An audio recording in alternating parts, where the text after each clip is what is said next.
안녕하세요. 제가 정말 참을 만큼 참고 속으로 삭힐 만큼 삭히다가 이제서야 글로 처음 인사드리게 되네요.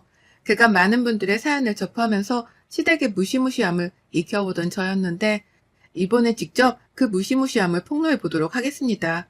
곧 다가올 명절 스트레스 때문에 사는 게 사는 것 같지도 않을 우리 며느리분들께 큰 사이다를 선사해 드렸으면 좋겠네요. 그럼 사연 시작합니다. 저는 결혼 2년 차이고 남편이랑은 소개팅을 통해 만나서 교제 1년 만에 결혼한 케이스였습니다.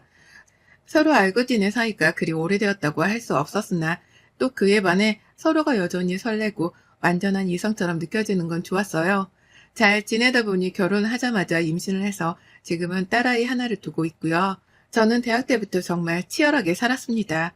학교를 다니면서 아르바이트를 한다고 남들보다 몇 배는 더 힘들게 살았고, 대학을 졸업하자마자 운 좋게 붙은 회사를 다니며 돈을 모으고 저축하는 것에만 신경을 쓰고 살았어요.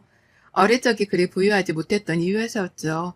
돈을 모으는 것만이 잘 사는 방법이라고 생각을 했던 저는 그렇게 열심히 살다가 남편을 만나 임신하게 되었습니다. 저로서는 살면서 처음으로 느껴보는 아늑함이 들었죠. 뱃속에 새 생명이 들어있었으니까요. 하지만 그와 동시에 불안함도 상당히 컸습니다. 지금은 덤덤하게 말을 하고 있지만 그 당시에는 불안한 것이 말도 못하게 컸어요. 나는 지금껏 잠시도 쉬지 않고 살아왔는데 갑자기 결혼하자마자 찾아온 임신에 몸은 부러우고 또 입덧으로 회사에서 동료에게 피해를 끼치기까지 하기 시작하니 생각이 많아지더라고요. 내가 살아온 삶과는 너무 동떨어진 모습이었고 그걸 바라볼 동료들의 시선이 먼저 불편했습니다. 몸은 몸대로 많이 무거웠고 결국 저는 남편이 권하는 퇴사를 하고야 말았어요. 20살 이후 처음으로 제 자신에게 일이란 것이 주어지지 않은 때였습니다. 정말 아무것도 할 것이 없이 제 몸 하나만 간수를 잘하고 살면 그만이었던 때였죠. 그렇게 저는 임신을 하며 집에서 쉬게 되었고 그 시기만큼은 계속해서 불안하고 일을 해야 할 것 같았지만 스스로 여유를 가지고 살려고 노력을 했어요. 그 덕에 첫 아이는 무사히 잘 나았고 지금은 건강하답니다. 지금 생각해보면 이 시기에도 시어머니가 한 번씩 제 속을 들었다 놨다 하는 말씀을 하셨어요. 일을 그만두고 말고는 저랑 남편이 단둘이서 상의를 해도 충분한 일인데 어머님이 저 직장을 그만두고 나니 놀래 전화를 하셨었죠. 정말 일을 그만뒀냐고 몇 번이고 물어보면서요. 며느리가 임신을 해서 일을 그만뒀으면 대부분 몸에 문제가 있어서 그런 건지 걱정부터 하는 게 정상 아니던가요? 혹은 회사에서 무슨 압박이라도 있었던 거냐는 걱정이라도 하는 거 아닌가요?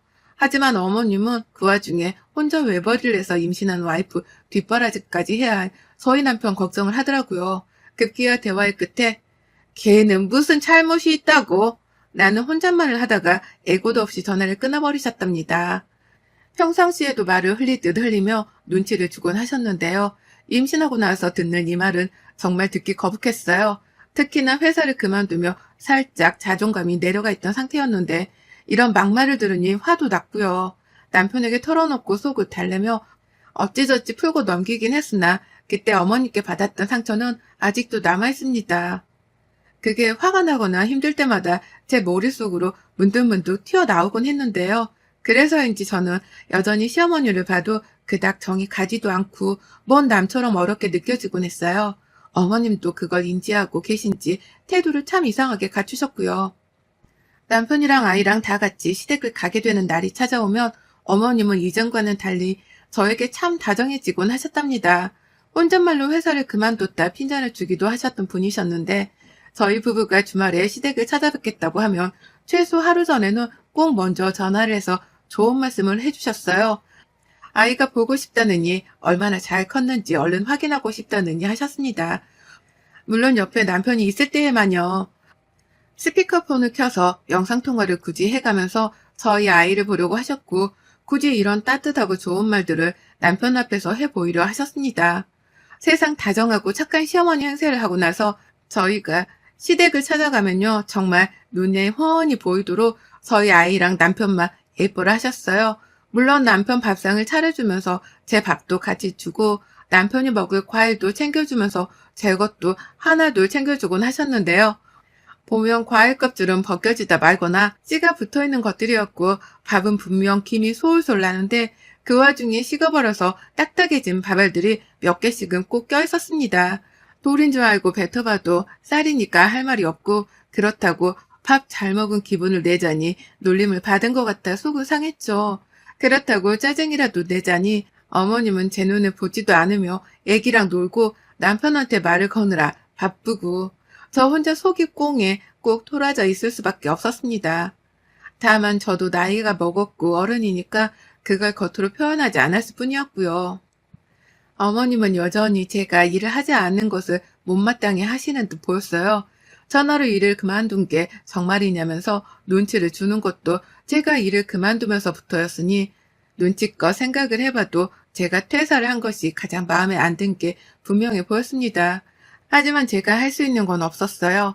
저는 아이 때문에 일을 그만둔 것이었고 그 순간 당장은 아이가 너무 어려서 감히 누구에게 맡기고 다시 일을 알아본다는 것은 감히 상상할 수 없었거든요. 잘 다니면서 커리어를 쌓고 있던 직장을 그만둔 것에 대해서는 누구보다 제 스스로가 더 안타까웠었고 그럼에도 불구하고 아이를 핑계 삼아 조금 더 아이 곁에 있고 싶었습니다. 그렇게 조금의 시간을 아이와 더 보내는 것에 할애를 했어요. 집에서 제가 할 수 있는 일은 최대한 해가면서 밖에서 일하고 들어오는 남편의 뒷바라지를 해주려고 했고요. 남편도 서로 분담해서 가사일과 바깥 일을 하고 오는 우리 삶에 크게 만족을 했습니다. 하지만 우리 부부가 영원히 외벌이를 하며 지낼 순 없었어요. 경제적인 문제 때문이었죠. 남편이 외벌이를 해와도 큰 무리는 없었습니다. 하지만 거기까지였어요. 큰 무리가 없었을 뿐. 이보다 더 큰 돈이 들어가야 할 일이 생긴다고 가정이 있을 때 다가오는 부담감이 이루 말할 수 없을 만큼 크더라고요. 아이는 곧 나이가 더 들어 학교도 가고 그러면 사교육도 시켜야 하고 아이 친구들 모임에도 참석을 시키며 한두 푼씩 돈이 더 들 일이 많을 텐데 그 상황에 대비를 해야 할 것 같은 부담감이 갈수록 커졌습니다. 부모로서의 본능적인 의지였던 것 같아요. 그렇다 보니 저는 누가 시키지 않아도 자연스럽게 일자리를 알아보게 되었어요. 사실 막막했습니다. 아이를 낳고 직장을 그만두기까지 많은 시간이 지난 건 아니었지만 일을 손에서 놓고 산 시간이 있었다 보니 괜시리 자신감이 하락은 하더라고요. 좋은 대학 나와 좋은 학점도 갖추고 있었고 그 당시 경제력이라고 자부했을 만큼 좋은 자격증도 많이 가지고 있던 저였습니다. 전 직장에서 좋은 업적도 많이 쌓았었고요. 걱정하고 초조해하면서 아이를 한 손에 붙잡은 채로 정말 노력을 많이 했어요. 이력서 하나를 작성하더라도 밤을 새가면서 몇 날 며칠 심혈을 기울였고 서류 합격 여부를 알지도 못한 채로 아이를 앞에 두고 면접 연습을 했습니다. 이미 친정어머께 부탁을 드려서 제가 집을 비울 때 아이를 돌봐주기로 하셨고요. 나름 신경 많이 써서 제 취업 준비를 했는데 참 신기한 게요. 그렇게 힘들고 지칠 때도 많았고 나 스스로 될지 말지 확신도 안 서던 때가 있었는데 합격을 해버렸습니다. 덜컥 그것도 대기업에 말이죠. 전에 다니던 직장도 규모가 작은 곳은 절대 아니었는데 경력을 좋게 봐주신 건지 공백기와는 상관없이 채용이 되었어요. 너무 기뻤죠. 남편도 말로는 일을 하지 말고 쉬라고만 했는데 속으론 든든하고 기분 좋은지 여기저기 지인들한테 자랑을 한다고 전화를 돌렸습니다. 그 중에는 시어머니도 계셨고요. 어머님의 반응은 예상을 했던 대로였어요. 대기업? 그 회사? 라고 하면서 정말이냐며 몇 번을 놀래며 되물으시더라고요. 마치 제가 직장을 그만뒀을 때 정말로 그만둔 건지에 대해서 재차 물으셨던 것처럼 말이죠. 그때만큼이나 믿기 힘드신 건지 아니면 믿기 싫은 건지 이게 좋아라는 건지 샘내하는 건지 그저 정말? 이란 말을 반복해 하면서 대답하는 어머님의 반응에 기분이 그닥 좋지 않았어요. 딱히 별다른 말씀은 없이 아 그렇구나 잘 됐네 라며 뜨뜻미지근하게 반응하시는 곳에 큰 호응을 얻었단 기분이 안 들었거든요. 하지만 제가 어머님에 대해서 몰랐던 것도 아니고 원래 저랑은 이러고 지낸 분이셨으니 저도 대수롭지 않게 넘기려고 했습니다. 그러나 제가 그냥 대수를 따지지 않고 웃어 넘기기엔 어머님이 도를 넘기 시작하셨어요. 전에도 직장 다니던 신혼 초에 한두 번씩 시부모 용돈도 챙겨주고 그러라는 뻘소리를 하셔서 절 놀래키더니 다시 직장을 다니기 시작하니 돈 얘기를 꺼내기 시작하더라고요. 그것도 직장이 아니라 대기업이라 뭔가 달라 보이는 건지 신혼 초보다는 훨 노골적이고 적나라하게 말을 꺼내셨습니다. 최근 제가 새 일에 적응을 하고 사느라 저 혼자 굉장히 바쁜 하루들을 보냈습니다. 한마디로 유부녀의 재취업 적응기였죠. 친정엄마는 좁은 저희 집에서 신세지기 싫다면서 근방에 사는 친언니 집에서 주무시고 아침마다 일찍 저희 집을 찾아오곤 하셨어요. 와서 아이를 돌봐주신 덕분에 저는 출근을 할 수 있었고 가서는 하루 종일 업무에 치이고 적응을 하느라 핸드폰으로 누군가와 사적인 연락을 주고받을 정신이 없었습니다. 하지만 어머님은 답이 조금만 느려도 답장 왜 없냐 소리를 하며 제 연락을 기다리곤 하셨어요. 전에는 이렇게 자주 연락을 주고받는 편도 아니었는데 왜인지 회사만 가 있으면 제 생사를 확인하려는 사람이 마냥 문자를 해오더라고요. 전화는 제가 아예 안 받는다는 걸 파악하신 건지 전혀 하지 않으셨고요. 회사 일에 대해서도 묻고 한 번은 대놓고 월급이 얼마인지도 물으셨습니다. 전에 다니던 회사보다 얼마를 더 받고 있냐고 하면서 금액을 물어보더니 제가 대답을 회피하자 그때보다 많이 받아서 대답을 못하는가 보네 라면서 또 혼잣말을 하다가 전화를 뚝 끊어버리셨죠. 이게 정말 당해보지 않은 사람은 모릅니다. 얼마나 기분 나쁜 전화 태도인지 말이죠. 대화를 나누고 있는데 혼자 혼잣말로 궁시렁거리듯 결론을 내리고 혼자 일방적으로 전화를 끊는 이 태도는 상대방을 미치게 하기에 충분했어요. 하지만 그 짓을 시어머니는 신혼 초부터 지금껏 쭉 하고 계셨죠. 그러니 전 핸드폰에 시어머니 이름만 떠도 괜히 속에서 천불이 올라오고 어쩔 땐 닭살이 돋기까지 했답니다. 시어머니 목소리로 듣는 돈 얘기는 더욱 불편했었고요. 그러다 바로 사흘 전 제가 빅엿을 선사해드리게 된 일이 벌어졌습니다. 다른 사람도 아닌 시어머니께 말이죠. 어머님이 자꾸만 명절 선물 타령을 하시더라고요. 뭐 용돈 달란 소리도 하는 분이셨으니 명절 선물 내기는 어려운 것도 아니긴 했으나 그래도 너무 노골적으로 선물 타령을 하시더라고요.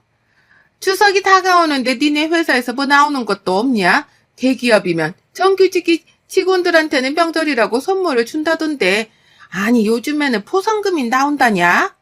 라고 하면서 말이죠.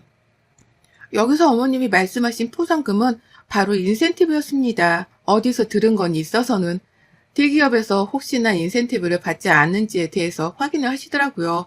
전 당연히 그런 거 없다고 딱 잘라 대답했고요. 하지만 제가 없다고 딱 거절한 그 순간부터 어머님은 그럼 네가 우리한테 선물을 사주면 되겠네 라고 하면서 제가 스스로 명절 선물을 준비하는 게 어떠냐 말씀하더라고요. 대기업도 다니는 마당에 그 돈 한두 푼을 쓰는 게 아깝진 않을 거 아니냐면서 직접 받고 싶은 선물에 대해서 언급까지 하셨답니다. 소고기를 부위별로 모아다가 한 대 놔둔 선물 세트도 좋고 아니면 요즘 과일이 비싼데 그걸 또 한 대 모아다가 바구니차로 파는 것도 있다고 하는데 그것도 좋고 라고 하면서 혼잣말을 하듯이 쓱 뱉어내는 것이 참 꼴사나웠어요. 꼭 퇴근을 하고 집에 있을 때 전화를 하셔서는 이 선물 타령을 하셨답니다. 회사에 있을 때 문자로 제 속을 긁었고요. 이걸 더 받아줘야 하나 말아야 하나 고민을 하며 어머님을 상대하고 있던 찰나에 남편이 좋은 아이디어를 내주더라고요. 그냥 간단한 걸로 몇 개 쥐어드리고 말자고 하면서 말이죠. 자기가 용돈을 따로 챙겨드리고 있는데 선물까지 거창한 걸 준비할 필요는 없다면서 저에게 부담을 가지지 말라 조언을 해줬습니다. 그러니 저도 시어머니를 어떻게 상대할지 말지에 대해서 혼자 끙끙 앓던 중 그냥 간단하게 마무리를 하고자 했네요. 그건 바로 식용유로 선물 대체를 하는 것이었습니다. 남들은 너무한다고 할지 모르겠으나 저에게는 식용유 하나를 선물해 드린다는 것만으로도 최선이었어요. 그동안 예쁨 받아본 적도 없고 오히려 눈칫밥 먹으면서 불편하게 지내온 시어머니셨는데 제가 이제 와서 안 하던 명절 선물까지 해드려야 한다고 생각을 하니 억울한 게 없잖아 있었거든요. 그간 회사에 있는 동안에도 선물 달라 떼쓰고 퇴근하고 나서도 괴롭히는 걸 대응하기 버겁기도 했고요. 그래서 다시는 전화로라도 문자로라도 며느리를 귀찮게 하지 마시라는 큰 의미를 담아서 큼지막한 올리브유 통 하나를 선물로 보내드렸습니다. 그리고 어머님께는 문자를 남겼죠. 어머님 말씀하신 대로 명절 선물 하나 보냈어요. 거리가 가까워서 내일중으로 도착할 것 같아요. 라고 말입니다. 어머님은 고맙다는 소리도 안 하셨어요. 그냥 문자를 읽고 처음 몇 시간은 답장도 안 하고 일십 상태로 계시더니만 나중에서야 잠들기 전에 문자 하나를 또 보내셨답니다. 뭘 보냈냐고 물으시더라고요.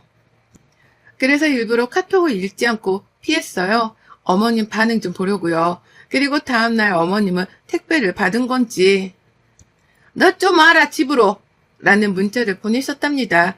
식용유 하나만 딸랑 보낸 며느리의 정성에 충격을 받으신 것이었죠. 다른 군말도 하지 않은 채 집으로 당장 오라고 하는 시어머니의 문자를 저는 또 읽지 않고 무시를 해버렸습니다. 그러자 어머님은 제가 연락이 안 된다고 생각을 하는지 문자가 아니라 전화로도 몇 번이나 연락을 취해오셨어요.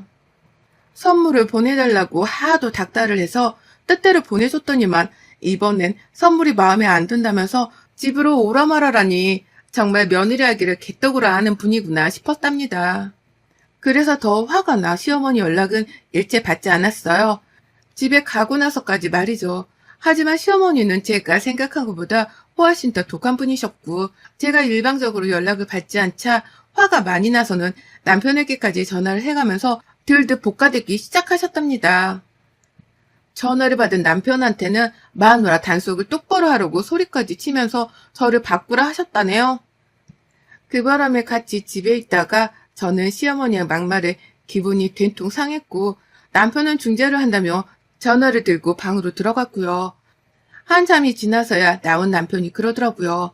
자기도 더는 방법을 모르겠다고 말이죠. 뭘 해드려도 만족하지 못하는 시어머니의 태도를 말릴 방법도 모르겠고 저랑 사이에서 잘 지내게 도울 방법도 모르겠다고 말입니다. 그리고 전 남편에게 통보를 하듯이 뱉어냈습니다. 내가 알아서 해. 당신은 여기서 빠져있어. 라고 말이죠. 여기서 뭘 결정하든 결단을 내리고 행동으로 보여야 할 사람은 저였습니다. 시어머니가 가장 만만하게 보고 있는 사람이 바로 저였으니까요.